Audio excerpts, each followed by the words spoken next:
जय हिंद दोस्तों, स्वागत है आप सभी का इस चैनल पे। दोस्तों, देश भर के लाखों लाख केंद्रीय कर्मचारी 65 लाख पेंशन धारकों की सैलरी, पेंशन, एरियर, महंगाई भत्ते, 8वें केंद्रीय वेतन आयोग, 18 माह एरियर को लेकर कार्मिक मंत्रालय, पेंशन मंत्रालय से महत्वपूर्ण दिशा निर्देश जारी। सभी केंद्रीय कर्मचारी 65 लाख से अधिक पेंशन धारकों के लिए आज का वीडियो काफी महत्वपूर्ण रहने वाला है। वीडियो को शुरू से लेकर अंत तक जरूर देखिएगा। दोस्तों, वीडियो में आपको पूरी जानकारी उपलब्ध करवाएं उससे पहले एक छोटी सी गुजारिश है, छोटा सा निवेदन है। वीडियो को लाइक और नीचे ब्लैक कलर के बटन को दबाकर चैनल को जरूर सब्सक्राइब करके रखें, क्योंकि यही एकमात्र चैनल है जो आपको सरकारी कर्मचारी, पेंशन धारक, भूतपूर्व सैनिक, भूतपूर्व जवानों के रिगार्डिंग सभी खबरें सही सटीक व तथ्यों पर आधारित दिखाता है। तो चलिए दोस्तों, ऐसे में आप सभी का ज्यादा समय न लेते हुए आज की सभी खबरों को विस्तार पूर्वक जान लेते हैं। दोस्तों, बड़ी अपडेट जो निकलकर सामने आई है सैलरी पेंशन बढ़ोतरी को लेकर, उसके बारे में सबसे पहले विस्तार पूर्वक जानकारी आपको प्रोवाइड करते हैं। केंद्रीय कर्मचारी और पेंशन धारकों के लिए आई उस खबर का जिसका इंतजार कई दिनों से किया जा रहा था। जुलाई 2026 से मिलने वाला महंगाई भत्ता यानी डीए और महंगाई राहत यानी डीआर को लेकर अब नया अपडेट सामने आ चुका है। मई 2026 का AICPI इंडेक्स जारी किया गया है और इसके बाद डीए डीआर बढ़ोतरी की तस्वीर पहले से ज्यादा कई तरीके से साफ नजर आती है। दोस्तों, अगर आप केंद्र सरकार के कर्मचारी है, रक्षा पेंशनर है, पारिवारिक पेंशनर है या किसी भी प्रकार से डीए डीआर से जुड़े हुए हैं तो ये जानकारी आपके लिए महत्वपूर्ण होने वाली है, क्योंकि आज की इस रिपोर्ट में हम विस्तार से समझेंगे कि मई 2026 का आंकड़ा क्या कहता है। जुलाई 2026 से डीए डीआर कितना प्रतिशत बढ़ने वाला है, 3% की बढ़ोतरी मिलेगी या फिर 4% की या फिर 5% की। 8वें वेतन आयोग पर इसका क्या प्रभाव पड़ सकता है, फिटमेंट फैक्टर को लेकर क्या नई चर्चाएं चल रही है और आने वाले समय में कर्मचारी तथा पेंशन धारकों को कितना फायदा मिल सकता है। दोस्तों, सबसे पहले समझते हैं डीए और डीआर आखिर इतना महत्वपूर्ण क्यों होता है। महंगाई भत्ता कर्मचारियों को, महंगाई राहत पेंशनरों को दी जाती है। इसका मुख्य उद्देश्य बढ़ती महंगाई के प्रभाव को कम करना होता है। जब बाजार में खाने पीने की वस्तुएं, ईंधन, परिवहन और दैनिक जरूरतों की कीमतें बढ़ती है तो सरकार कर्मचारी और पेंशन धारकों को अतिरिक्त राहत देने के लिए डीए डीआर में बढ़ोतरी करती है। यही कारण है कि हर 6 महीने में जारी होने वाला डीए डीआर का इंतजार लाखों नहीं बल्कि करोड़ों कर्मचारी और पेंशन धारक करते हैं। वर्तमान समय में जनवरी 2026 से कर्मचारी और पेंशन धारकों को 60% डीए डीआर दिया जा रहा है। अब सबकी निगाहें जुलाई 2026 की अगली बढ़ोतरी पर टिक चुकी है। दोस्तों, सबसे पहले बात करते हैं महत्वपूर्ण आंकड़े की। मई 2026 का AICPI इंडेक्स का डाटा जारी किया जा चुका है। अप्रैल 2026 में इंडेक्स 149.9 पर था, जबकि मई में बढ़कर 150.8 हो गया है, यानी सिर्फ एक महीने में 0.9 अंकों की बढ़ोतरी दर्ज कर ली गई है।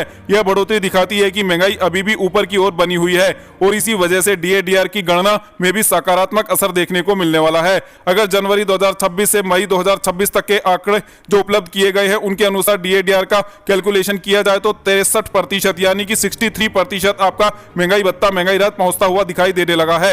यही कारण है कि अधिकांश विशेषज्ञ और कर्मचारी संगठन जुलाई 2026 से 63% डीए डीआर को सबसे मजबूत संभावना के तौर पर मान रहे हैं। हालांकि अभी जून 2026 का आंकड़ा आना बाकी है। यह आंकड़ा जुलाई के अंत में या उसके आसपास जारी किया जाएगा, लेकिन वर्तमान ट्रेंड को देखते हुए ऐसा माना जा रहा है कि जून का आंकड़ा भी डीए डीआर को 64% तक पहुंचाने के लिए पर्याप्त नहीं हो पाएगा। अब सवाल उठता है कि आखिर 64% डीए डीआर के लिए क्या जरूरी होगा। दोस्तों, अगर कर्मचारी और पेंशनर्स को 64% डीए डीआर चाहिए तो जून 2026 AICPI इंडेक्स लगभग 154.3 के आसपास पहुंचना चाहिए। वर्तमान स्तर 150.8 को देखते हुए काफी बड़ी छलांग होगी। पिछले कई वर्षों के आंकड़ों का अध्ययन करें तो एक महीने में इतनी बड़ी बढ़ोतरी कभी भी देखने को नहीं मिली है।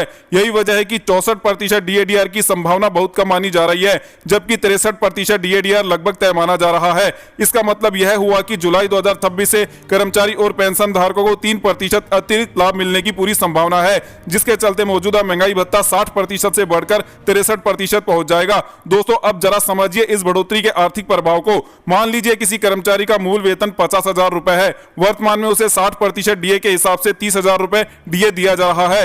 यदि डीए बढ़कर 63% हो जाता है तो उसे 31,500 रुपए डीए मिलेगा, यानी हर महीने 1,500 रुपए अतिरिक्त लाभ मिलने वाला है। इसी प्रकार लाखों कर्मचारी और पेंशन धारकों की आय में सीधा इजाफा देखने को मिलेगा। अब बात करते हैं 8वें वेतन आयोग की। दोस्तों, इस समय सबसे ज्यादा चर्चा इसी विषय को लेकर की जा रही है। कर्मचारी संगठनों की मांग है कि 8वें वेतन आयोग को जल्द से जल्द लागू किया जाए और कर्मचारियों को बेहतर फिटमेंट फैक्टर दिया जाए। कई रिपोर्ट में 1.92, 2.0, 2.08 और यहां तक कि 2.28 तक के फिटमेंट फैक्टर की चर्चाएं देखने को मिली है। हालांकि अभी तक केंद्र सरकार की ओर से कोई अंतिम आंकड़ा जारी नहीं किया गया है, लेकिन विशेषज्ञों का मानना है कि यदि 7वें वेतन आयोग के फॉर्मूले को आधार बनाया गया तो जनवरी 2026 के डीए डीआर को ध्यान में रखकर फिटमेंट फैक्टर निर्धारित किया जा सकता है।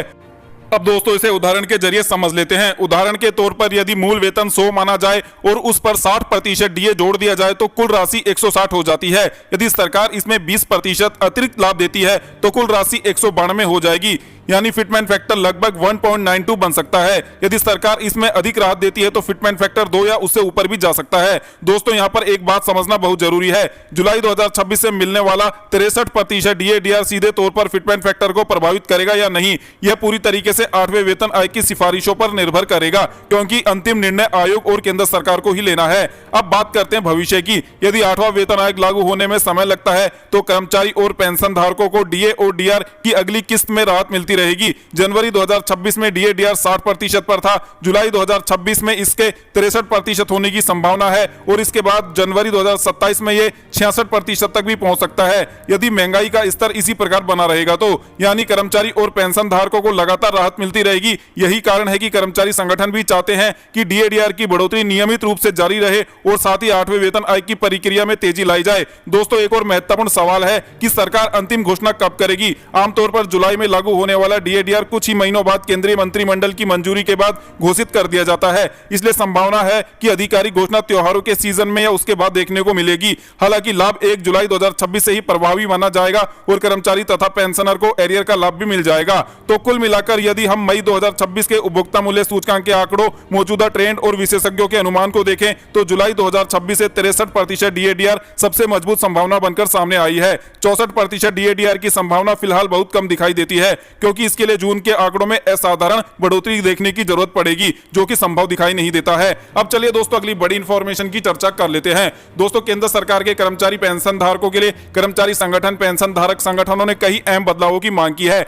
जिसमें मांग की गई है कि केंद्र सरकार और 8वें वेतन आयोग की कमेटी 8वें वेतन आयोग के दौरान फिटमेंट फैक्टर को 3 या उससे अधिक रखने पर प्रबल संभावना से काम करे और इसके साथ ही मांग की गई है पेंशन को अंतिम हरित वेतन का 50% से बढ़ाकर 17% इजाफे के साथ इसे 67% पर बहाल किया जाए। इसके साथ ही मांग की गई है पेंशन को टैक्स फ्री किया जाए। इसके अलावा मांग की गई है कि मौजूदा महंगाई भत्ते, महंगाई राहत के फॉर्मूले में बदलाव किया जाए, ताकि कर्मचारी पेंशन धारकों के लिए महंगाई भत्ता, महंगाई राहत जो हर 6 महीने अंतराल पर बढ़ता है वो कम से कम 5 या 7% बढ़ सके। इसके साथ ही मांग की गई है एडिशनल पेंशन में आयु सीमा को बदलाव को लेकर। आपकी जानकारी के लिए बता दें कि अभी एडिशनल पेंशन का फायदा पेंशन धारकों को 80 वर्ष की आयु पूरी होने के बाद मिलता है, लेकिन कहा गया है कि भारत में औसतन आयु 72 या 73 वर्ष के आसपास है, तो ऐसे में एडिशनल पेंशन का फायदा 65 वर्ष से दिया जाना शुरू किया जाना चाहिए। इसके रिगार्डिंग एक ड्राफ्ट भी तैयार करके भेजा गया है, जिसमें मांग की गई है कि 65 वर्ष की आयु से बेसिक पेंशन में 5% का इजाफा, 70 वर्ष में 10%, 75 वर्ष में 15%, 80 वर्ष में 20% और ये बढ़ोतरी लगातार 100 वर्षों तक इसी प्रकार चलती रहे और जैसे ही पेंशन धारक अपने जीवन काल के 100 वर्ष की आयु पूरी करे उसे फुल पेंशन दी जाए। तो ये सभी मांगे उठाई गई है।